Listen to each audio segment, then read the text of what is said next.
essas nossas resoluções de questões de concurso. Nós estamos vendo agora a 20ª questão que já fiz, né, desse importante concurso, que é o concurso dos Correios, essa aplicada no ano de 2009 a 2010. Eu já fiz essa questão por aritmética, estarei fazendo agora por álgebra, tá bom? Resolução algébrica. Vamos repetir o enunciado da questão? Se distribuir o que tenho entre alguns pobres, ficarei ainda com R$30, se der a cada um R$5. Se, porém, resolver dar 7, terei que pedir emprestado R$6. Dessa forma, possuo pontinhos, né, o quanto que eu tenho, qual é a quantia que eu possuo, e o número de pobres é a quantidade de pobres. No caso do problema, vem 5 itens, um deles é o verdadeiro. E aí vamos só explicar o problema. O detalhe é o seguinte: eu tenho uma quantia em dinheiro, perfeito? Eu resolvo distribuir essa quantia aos pobres, tá certo? Aí eu resolvo então fazer o seguinte, ó, eu dou R$5 a cada um. E quando eu faço isso, ó lá, eu dei 5 a cada um dos pobres, me sobra R$30. Aí eu penso comigo, poxa, peraí, eu quero distribuir o dinheiro, não quero que sobre dinheiro para mim. Aí eu resolvo pegar, será que eu dando 7, ao invés de dar 5, eu dando 7, será que não melhora para eles e aí eu termino com esse dinheiro? Eu quero distribuir o dinheiro, perfeito? Então, aí ele percebe o seguinte, nessa situação faltam 6, ele precisa pegar R$6 emprestado para completar essa conta. Perfeito? E ele quer saber quantos são os pobres e quanto é a quantia que eu tenho. Bom, a gente vai representar isso da seguinte maneira. Eu posso representar a quantia que eu tenho de duas formas diferentes. Vê se vocês concordam comigo. Olha só, a minha quantia que eu chamei de Q e os pobres eu chamei de P. Tá claro? Olha só, essa minha quantia que eu tenho, vê se não é 5 vezes o número de pobres. Eu não dei R$5 a cada um? Então é 5 vezes a quantidade de pobres. Esse dinheiro eu dei para os pobres. Isso está com os pobres. E comigo sobra ainda R$30. Então eu posso dizer que a minha quantia é 5 vezes o número de pobres mais R$30, que é o que me sobra. Perfeito?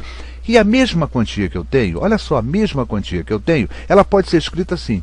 Se eu der R$7, então são R$7 vezes o número de pobres, que é P, não é isso? Então eu tenho a minha quantia, é 7 vezes P. Só que quando eu faço isso, eu percebo que falta comigo R$6. Ou seja, a minha quantia é 7 vezes o número de pobres, perfeito? R$7 vezes o número de pobres, menos esses R$6. Quer dizer, concorda? Está faltando R$6. Então eu tenho menos que o 7P.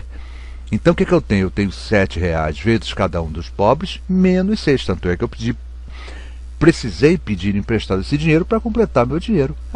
Essa é a minha quantia, essa é a minha quantia. É claro que a minha quantia é a mesma. Basta igualar essas duas sentenças que eu terei, então, a condição de resolver esse probleminha. Vamos lá? Olha só, a minha quantia é igual à minha quantia, ou seja, 5P mais 30 é igual a 7P menos 6. E aí, resolvendo, né?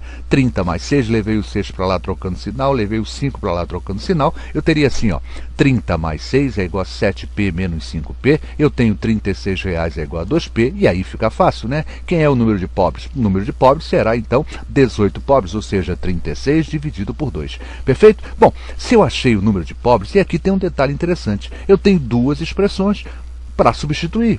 Eu não acabei de descobrir que são 18 os pobres? Olha lá, 5 vezes o número de pobres, 18, 5 vezes 18, olha lá quanto dá, 90, mais 30, olha lá quanto dá, R$120 é que eu tenho. E aqui tem uma primeira malandragem, né, para o aluno que está se preparando para um concurso, né?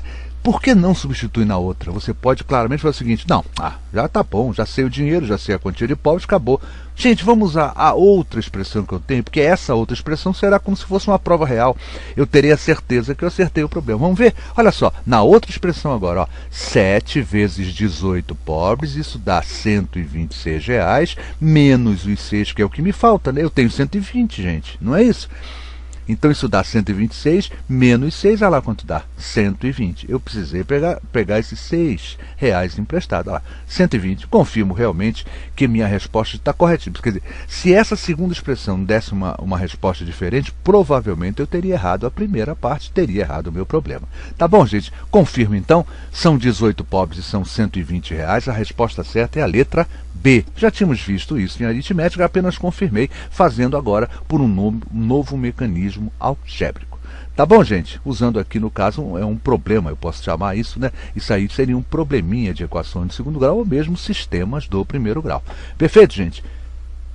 Gostou da videoaula? Clica na mãozinha com o polegar voltado para cima, né? Assim dá uma força para esse amigo de vocês. E não deixe de se inscrever no nosso canal Matemática, muito fácil, né? A caminho da milésima, né, do milésimo companheiro, milésimo amigo inscrito em nosso canal Matemática Muito Fácil aqui dentro do portal YouTube. Quem lhes falou foi o professor Luiz Fernando Reis, responsável pelo site matemáticamuitofácil.com, e faço daqui o convite para que os amigos visitem o nosso site.